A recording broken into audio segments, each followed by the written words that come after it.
Hey guys, Seth Lee here, back with another Apex Legends video. I hope you're all having a fantastic day. Now in today's video, we have some absolutely huge news. A new update to skill-based matchmaking has come out, so I wanted to cover that for you guys, and it came out this morning. But before I get into that, Apex Legends did just release a new Prime Gaming bundle. They tweeted out saying, hey, now get your game on and unlock the Rampart All-Star bundle by linking your account to Prime Gaming. So it is a pretty decent skin if you guys want to go ahead and get that for free. If you have Twitch Prime, make sure to go ahead and check that out. But Respawn also tweeted out earlier this morning saying, how exactly does matchmaking work in Apex Legends? Find out in this deep dive update with technical director Sammy Duck, along with how we're working to create fairer matches as you play with friends of different skill and retiring our current system. Alright, so let's get right into this. They made a blog post explaining everything about skill-based matchmaking and the matchmaking update they did make and all the changes they are working on. So I'm going to be covering all the main parts, but not everything, because this is absolutely huge. But starting off is the Apex Legends matchmaking update. They said, hello everyone, we are the matchmaking team on Apex Legends, and today we are sharing a bit of insight into Apex Legends matchmaking experience. This blog is written by a cross-discipline team representative of Respawn's efforts to improve your matchmaking experience. We're led by Sammy Duck, the technical director.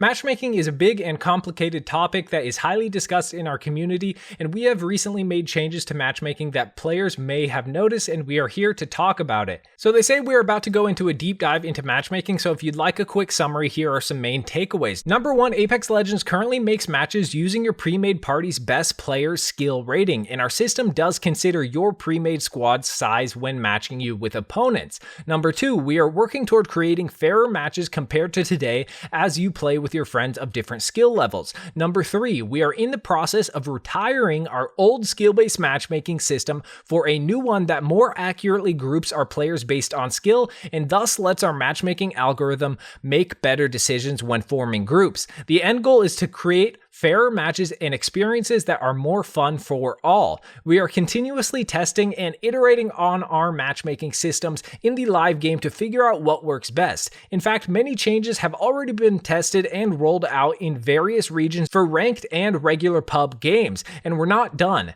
You can expect more matchmaking refinements to come in the near future. So then they go into what is matchmaking, the progression system, I'll show that on screen right now, the skill rating, as well as they go into the matching and how that works in Apex Legends. But now I want to go over the future of Apex matchmaking, which is towards the bottom of the blog post. So they say there are few things to consider moving forward with matchmaking improvements in Apex Legends. First, players are constantly improving. A gold player in Season 2 has a very different skill level compared to a gold player in Season 15. Therefore, sometimes players feel like they are not progressing, but this is often not true. Everyone is just getting better together and constantly setting higher bars for our rank tiers. However, this also means the game gets harder and harder for new players to jump into. How we handle new players is something we must keep in mind when we think about the matchmaking improvements. Second, we currently have different ways to matchmake depending on the game mode you are playing. Each mode has completely different skill rating systems and also different matching algorithms. That needs to end with our new matchmaking system. Moving forward, all matchmaking will use the same skill rating technology,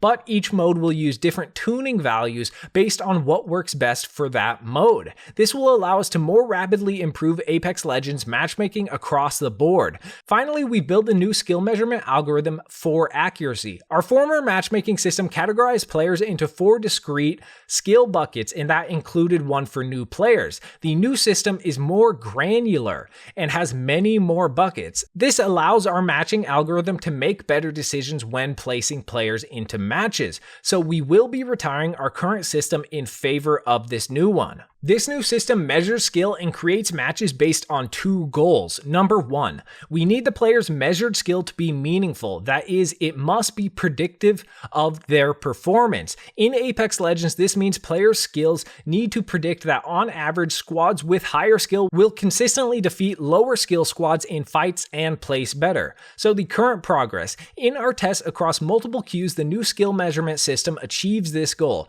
Below is a plot showing the win rate for a squad as as the squad skill rating advantage over its opponent increases. So I'll show that plot on screen right now for you guys. They say when the advantage is less than 0, this means the squad is of lower skill than its opponent, and naturally we see their win rate below 50%. The win rate decreases further as the skill gap grows. An advantage of roughly 0 represents a similar skill rating between the squad and its opponent, which means a 50-50 chance for both squads to win an encounter. When the advantage is more than 0, this means the squad is of higher skill than its opponent, and the win rate for the squad goes above 50% and increases as the skill gap increases.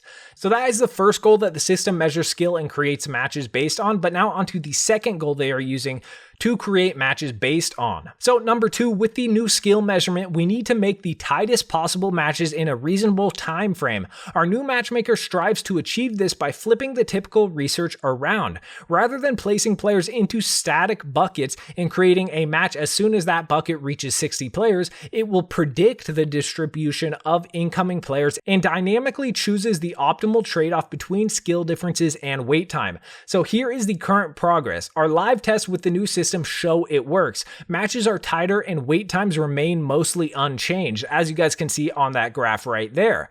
Then they go and finish off the blog post by saying, since Eclipse's launch, these systems have gone live in certain regions and modes for testing. The old system will slowly be phased out region by region. At every step, we'll be measuring whether the new system is working as expected and whether the changes are positive for players. When these systems are fully live everywhere, we can then start exploring additional corrections to player skill rating, e.g. to account for whether you're playing solo, duo, or trio. And finally, they say, we hope players will enjoy the changes, and we will continuously look at our data and player feedback as we make further tweaks and improvements. So that is everything they told us about skill-based matchmaking and how they have updated and plan to change it continuously in the future. So that was a lot there, but overall, I think this is pretty interesting. I'm honestly kind of surprised they're entirely retiring the old system in favor of this new one, but it does seem like it has been working, so that does make sense as to why they would do that. But they are still working on it. Sammy Duck even tweeted out saying, delivered, still a lot to do. But that's all I have for you guys in this video. Make sure to comment down below, what do you guys think about them retiring the old skill-based matchmaking system in favor of this new one? I'm just excited and waiting to see how it works for me personally. But make sure to hit that like button. It really does help me out a ton if you guys did enjoy this video. And if you guys haven't already, make sure to hit that subscribe button, turn on the notification bell. It's the best way to support me. But it's been your boy Sethley, and I'm out.